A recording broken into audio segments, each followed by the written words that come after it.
So finally, we got our hands on the new Eastwood map. Yeah, I don't know what my teammates are doing here, but I was very much looking forward to the map. I was watching Jack Frags and I think Tactical Brit. Not sure if they had early access. I think they showed like some of the flow of the map. I was looking forward to it because the map looks a lot bigger. It looks like it has more flow, you know, especially somebody like me. Even though I'm new to the Battlefield series, I love Conquest. I feel like that's my favorite mode, where it's supposed to feel like, you know, all-out large-scale warfare. And recently, with all these maps, of course, that we have at launch, and even I think Blackwell Fields, it does not feel like large-scale warfare. It feels like we have a 16 versus 16 player map, and we're shoving 64 players, 32 versus 32, in the playlist. You know what I mean? Or on the map. So that's why the maps feel so chaotic, because it's a map meant for like a 16v6, not this map, but the maps we do have currently for the most part besides Firestorm. Firestorm just doesn't perform well because of visibility issues that still, you know, persist. I believe that's going to be addressed in December in that update where they're doing like some type of, I think, snow map or something. Like it's like a altered version of a map we already got, you know. So I'm looking forward to that. I love snow maps, especially it's gonna be in New York. Gives me like the Division 2 vibes. No, Division 1, I should say. I remember playing that map. You know, having the snow, New York, it definitely is a great background and great map to play on. Hopefully they make the map bigger. You know, I think it's Empire State they're doing. I'm not sure. But as far as an Eastwood, it flows like an all-out warfare type of map where even though there's 64 players on the map, it has so many sections, buildings, and separation between all the objectives. It feels like two maps into one, which this is how Battlefield should feel like. So if they're planning on maps like this from now into the future, it's beautiful. I'm even hearing that they're reviewing some changes, like even making some of the maps we have currently bigger maps. So, you know, it's not set and done yet. Like, you know, it's still being, you know, thought about. It's not fully like a done deal.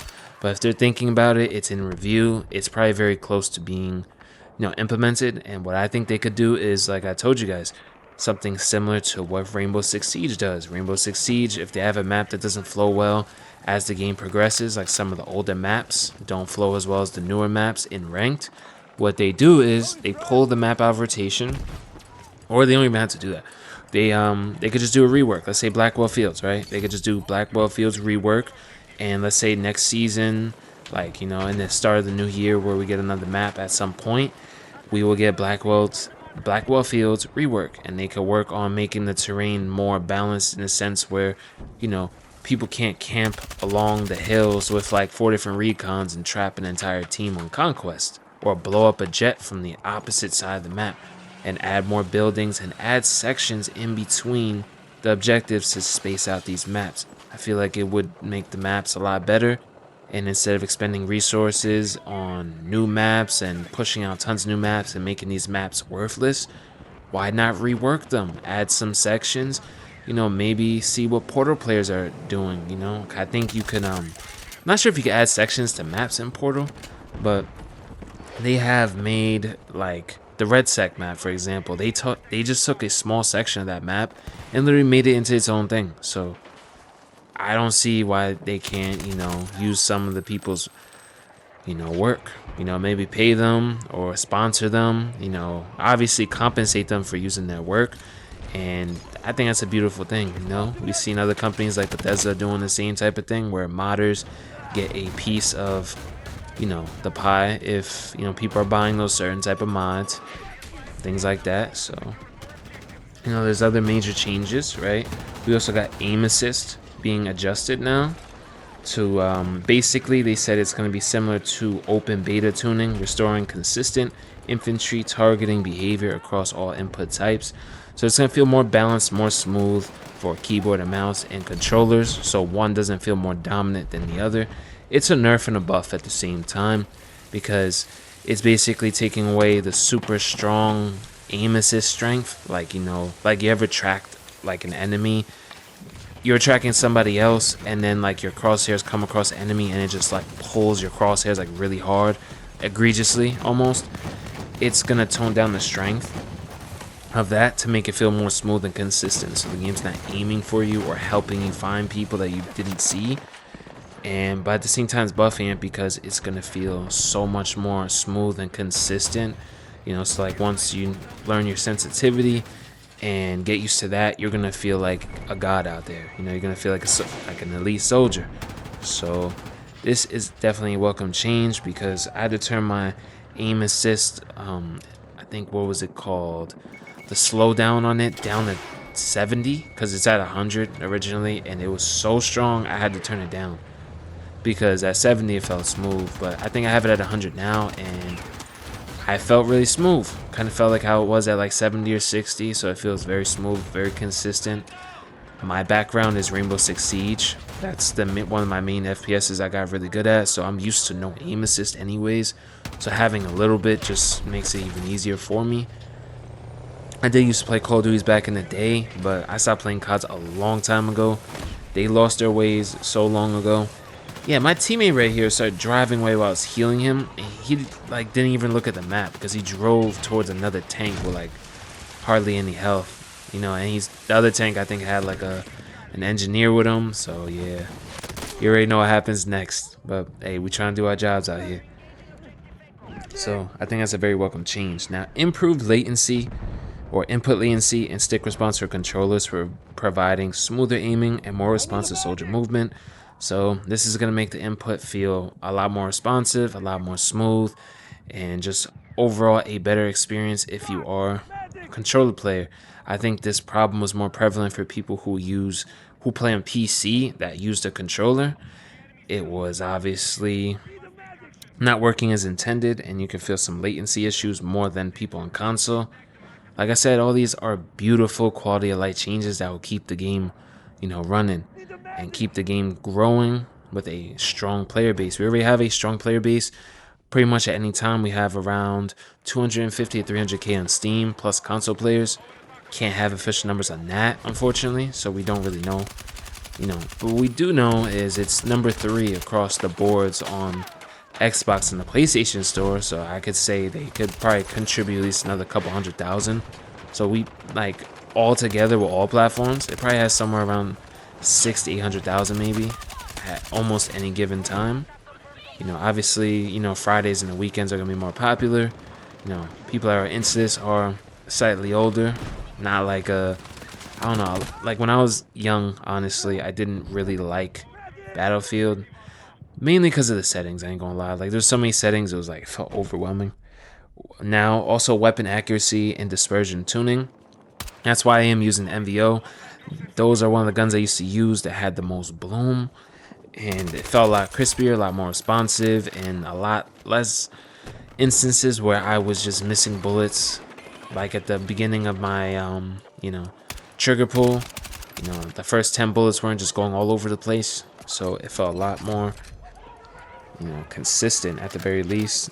It says fixes weapon dispersion, increases the rates, and improve non-recon sniper rifle accuracy while globally reducing dispersion across all weapon types. That's great. They're implementing all these changes for pretty much all the weapons in the game. So I'm hoping everybody feels a lot smoother with their aiming, from the aim assist changes to, weapon dispersion being even further addressed. So and this is me off of like 5 days in a row playing like Arc Raiders coming back. So like by no means am I as sharp as possible. So I'm sure when I play some more later on, and tomorrow of course, I will probably feel even better. So hey, this is just beautiful. Challenge and progression clarity improvements make requirements easier to understand and track. That's good, that's good. Major polish pass to the deployable gadgets, including the LWCS-MS portable motor, portable laser designator, and supply crate systems. Fort London or Linden has been added to Portal, expanding availability segments for community created experiences. That's always great to see, But man, I wish they would use some of the people's work from the Portal and implement it into the game. I mean, if you already have this red sec map and a big section of it plays just like a conquest map, man, why not just, take that idea or something and run with it and make it a conquest breakthrough map, for the multiplayer. I mean, it's already in the game. I don't think it'll be too hard to really transfer that over to multiplayer.